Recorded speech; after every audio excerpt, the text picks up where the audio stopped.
We're live at the Heathman Hotel in the lobby here the night before a big show at Jimmy Mac's with Grammy Award-winning Bill Champlin and mainstream media reporter Sam Beagle. And Sam, take it away. Oh, thank you. Hey. Hey, Bill, how's it going? Me, baby. I was... Your water. Thank you. I was wondering, when you were... It was my horn section. Yeah. When you were growing up, who were your musical influences? Well, I mean, when I was really young, my mother mostly. I was playing piano from the age of about 3 and a half to about 5 and a half. Oh, wow. Yeah, and then I kind of gave it up.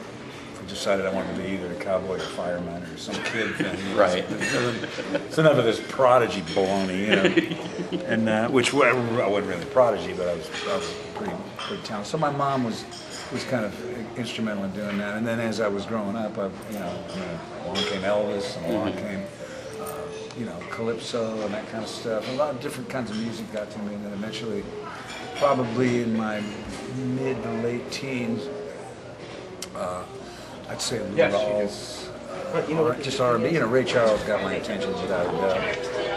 When Lou Rawls came along, he definitely got my attention. It was very learnable kind of phrasing, and Lou, I just studied his phrasing. So, and I still find myself, especially if my pipes are a little trashed, I find myself going into what I call Lou. Oops, going low. Gonna go low, and I'm gonna go Lou. You know?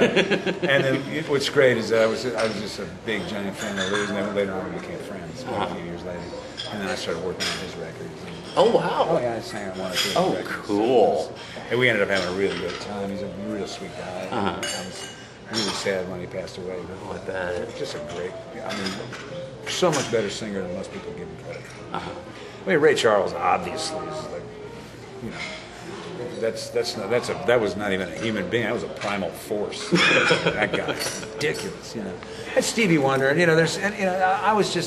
had a guy tell me years ago, saying, man, never be afraid to steal. Just steal from everybody and forget who you stole it from. And then, if Willie Nelson does something you like, learn it. Uh-huh.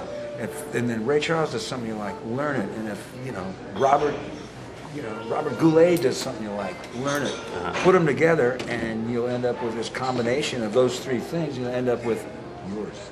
Yeah.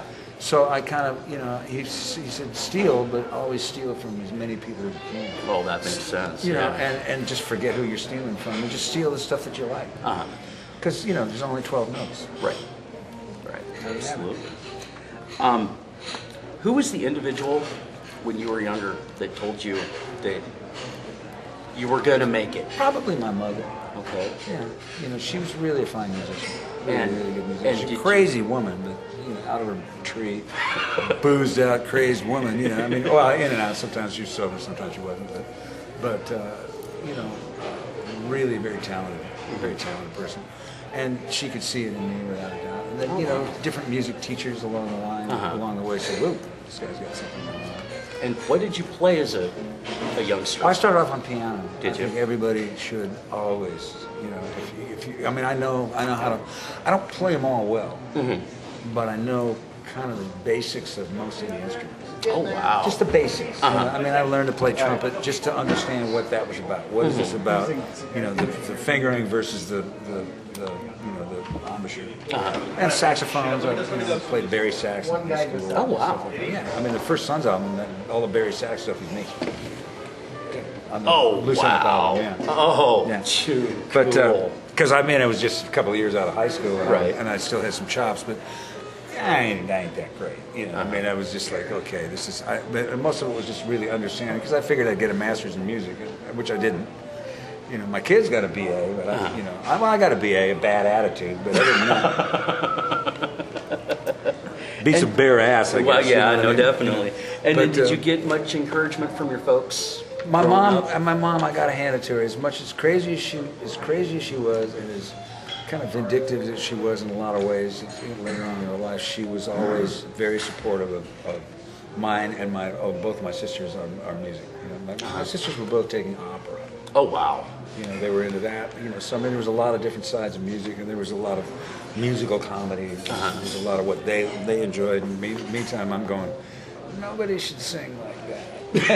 Jimmy Reed doesn't sing like that. Why should you? You know, that kind of thing. But she was supportive. That's cool. Of all of the songs that you've ever written and performed, which one is your favorite? Oh God, it depends on what day is it. What did I have for breakfast is going to change that one up. You know, I've always really liked Light Up the Candles. It's just something about it. It just has a real deep piece, thing to it. But then there's another, I mean, usually in terms of performing, I probably like the rock R&B stuff a lot more, just because it's so much more fun and the audience can really catch up. Oh yeah. But in terms of lyrics and stuff like that, I think there's some. I've really hit some gems. There's a song called "He Started to Sing" that I think is. Oh, that was a great song. I've hit. I kind of hit some pretty cool lyrics on that piece. Actually, Bruce Geitch's Janie Geitch. She calls her, by her maiden name, Janie Kluwer. But she actually wrote the chord changes to it. Oh wow. And it was just, that one I just kind of, whoa, dig these lyrics. It just kind of said it all in a lot of ways. But I think Light Up the Candles is a big one for me. Time Will Bring You Love is another one. That's a really good piece. So some of those, just in terms of what I look at them, is like, how did I hit that in terms of talking to the, I guess it's Livingston Taylor he was one of my kids' teachers at Berkeley. He says, never write a lyric unless it pertains to the human condition. And Livingston's a sweetie pie, and what a great singer he is. I'm in the Taylor family. Oh yeah. They're all unbelievable. And Livingston's a sweet guy. He's just a wonderful guy. And he became really friends with Will. While Will was in Berkeley. Cool. And Will, he does Livingston said, never write a lyric unless it pertains to the human condition. and whenever I see Livingston, I says, hey, how you doing? Is everything pertaining to the human condition? He says, shut up, Bill. he's a sweetie pie. I'm a wonderful guy. I'm gonna move up 1 or 2 inches here for the Okay. last question. Just get out of these guys' way. There you go. I'll move my foot. Sorry. Cool. Man, that thing's a baby camera. Yeah. If you feed it, it'll grow. How about that? Of all of the live performances that you've done over the years, which one to you is the most memorable? Wow. Gee. I mean, there's memorable in terms of how big the audience was. We did 500,000 people one time with Chicago. Oh wow. Us and Grover Washington. Holy cow. It was a We the People concert in Philadelphia. Oh, okay. Right on those steps that Rocky ran up. Yeah, those things right there. Oh wow. And they had timed speakers going out. It was like 14 blocks of humanity. Holy cow. So I don't think we played all that well. Yeah. I don't think it made any difference, really. Who cares? At that point, you're just going, oh my God, this is just a sea of people. So maybe that might have been the biggest one. One memorable show was we did a couple of years ago, or about a year and a half ago, we were in Iraq playing at Camp Victory. Me and Tamara and Will, Carmen, Bobby Watson and Herman Matthews. Oh, wow. And Dave Jenkins, Bobby Kimball, and me. Uh-huh. And Dave had just finished his Pablo Cruz tunes. Oh wow. And the alarm went off, and somebody sent a missile over the wire. Ooh. So everybody hit the deck, and this giant boom happened. Oh wow. And so that was, that's some serious music critics over there. I bet. They didn't like our playing. Then we found out. I mean, Bobby didn't tell me until after we were home, but he says I got in a Jeep with a guy, and he took me over to what it was. You could fit 2 of your houses in the hole of this thing. Oh my He goodness. says, and they were aiming for us. They were aiming for the music. The thing is that they can't hit the broadside of the barn. They got these missiles. But it was a week after the word got out that Bin Laden had been killed. Oh. So what happened is the day that they found that out, 60 missiles came over the wire because they were kind of angry. Uh-huh. They weren't too happy about it. I don't see that they still are, to tell you the truth. I don't really particularly give a shit. I'm sorry you're unhappy about it. We didn't particularly like that guy too much. And then I've got one more question. Do you have anything new, or anything new either in the works or coming out? Well, there's always something in the works. Uh-huh. I mean, I remember years ago somebody said, Stevie Wonder has shelves full of songs that nobody's ever heard. and he'll write the song, and he'll record them with like a drum, bass, and piano, and one vocal, and put it away. And then when it comes time to do an album, he'll just dig through all the stuff and go that one, that one, and that one, and then he'll call those demos, and then the band will learn them, and then he'll put them on, or he'll take it to the Synclav, or put it on Pro Tools, or whatever it is he's doing. You know? And I'm kind of that way. I try to make sure that I get an okay, relatively good mix of whatever demo and whatever shape it's in. I put it on my playlist. Oh, there you go. And then when it comes time to do an album, like when I did my last album, I sent about 9 CDs worth of stuff to the record company.